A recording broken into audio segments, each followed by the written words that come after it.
오늘은 9월 12일 금요일 아침입니다. 함께 나눌 말씀은 열왕기상 12장 21절부터 33절까지의 말씀이며, 먼저 21절 말씀 읽겠습니다. 르호보암이 예루살렘에 이르러 유다 온 족속과 베냐민 지파를 모으니 택한 용사가 18만 명이라. 이스라엘 족속과 싸워 나라를 회복하여 솔로몬의 아들 르호보암에게 돌리려 하더니, 르호보암이 세겜에서 예루살렘에 도착한 이후 그는 자신을 왕으로 섬기기를 거부한 북이스라엘에 대해서 전쟁을 준비합니다. 약 18만 명의 군대가 모집되었습니다. 그때 한 선지자가 나타납니다. 22절에서 24절입니다.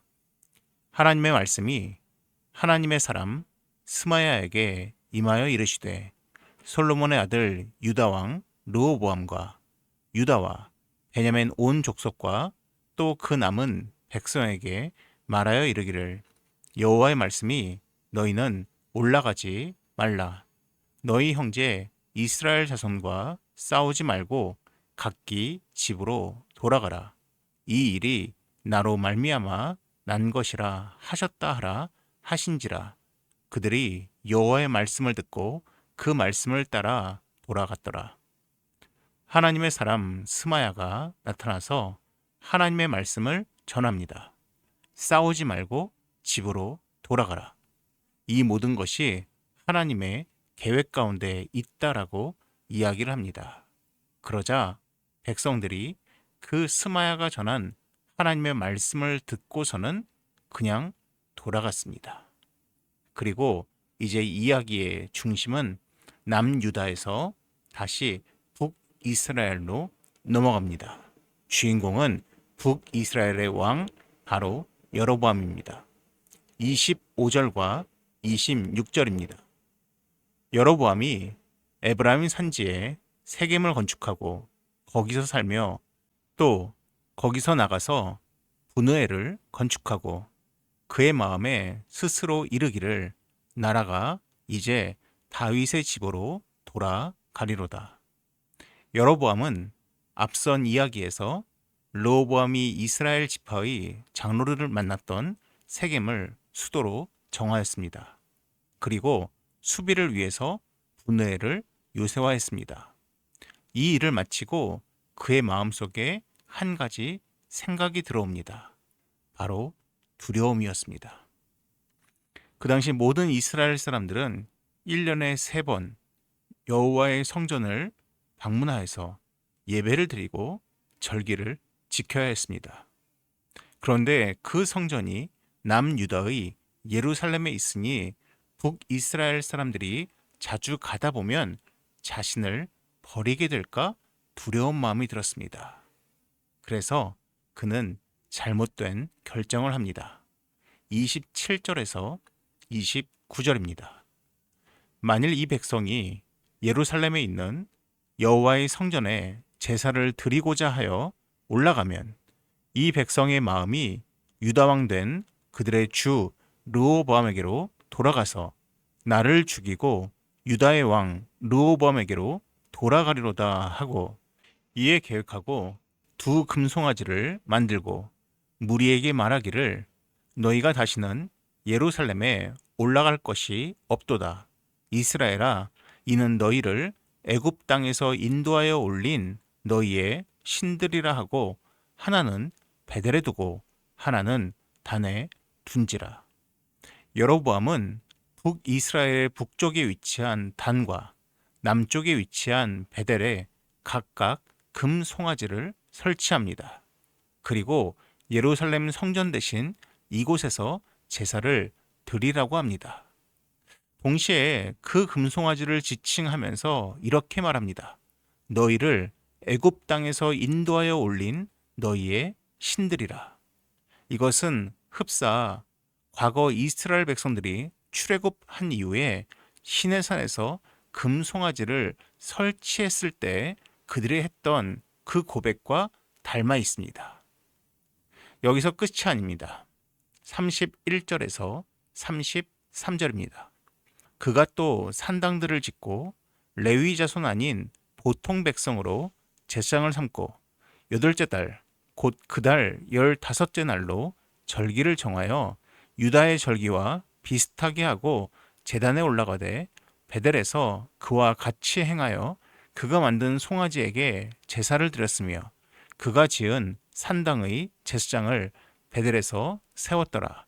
그가 자기 마음대로 정한 달 곧 여덟째 달 15째 날로 이스라엘 자손을 위하여 절기를 정하고 베델에 쌓은 제단에 올라가서 분향하였더라. 하나님께서 금하신 산당들을 만들기 시작합니다. 또한 레위 사람이 아닌 일반 사람을 제사장으로 세웁니다.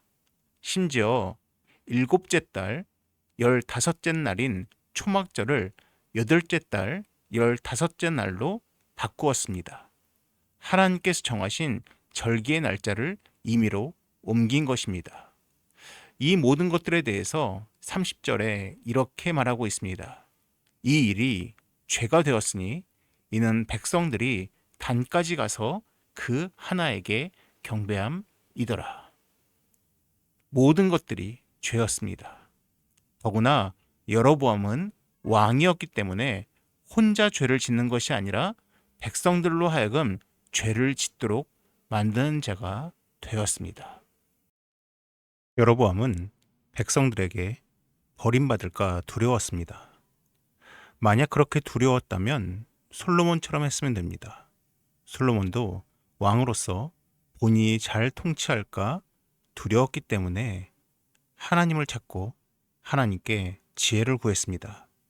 그런데 여로보암은 하나님을 찾거나 기도하지도 않았습니다. 대신 그는 열심을 내기 시작합니다. 하나님의 방법으로 열심을 내는 것이 아니었습니다.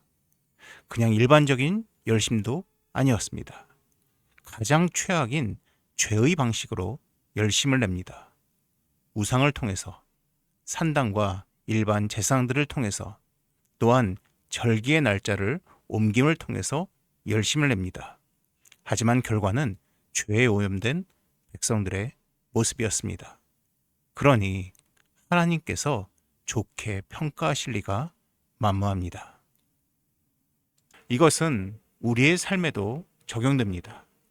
몸이 아프면 우리는 병원을 갑니다. 동시에 우리 믿는 자들은 기도를 합니다.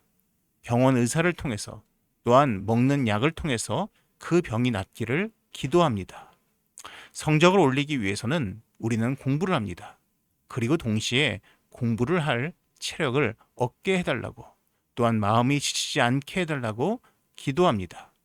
우리가 무엇을 할 때마다 기도하는 것은 모든 것이 하나님의 손에 달려 있음을 고백하기 때문입니다. 그런데 몸이 아픈데 기도만 하고 있고 성적을 올리기 위해서 기도원에 가서 금식 기도만 한다면 이것 또한 성경적이지 않습니다. 우리는 세상에서 노력을 하고 하나님께 기도하는 것을 병행해야 합니다. 그리스도인은 하나님의 원칙으로 세상에서 열심히 살아가야 합니다. 이것이 그리스도인다운 삶입니다. 하지만 우리가 종종 실수하는 것은 하나님을 잊어버리고 세상을 열심히 살아갑니다. 반대로 세상에서 노력하지는 않고 하나님과의 교제만을 추구합니다. 가장 잘못된 방식은 죄의 방식으로 세상을 살아가는 것입니다.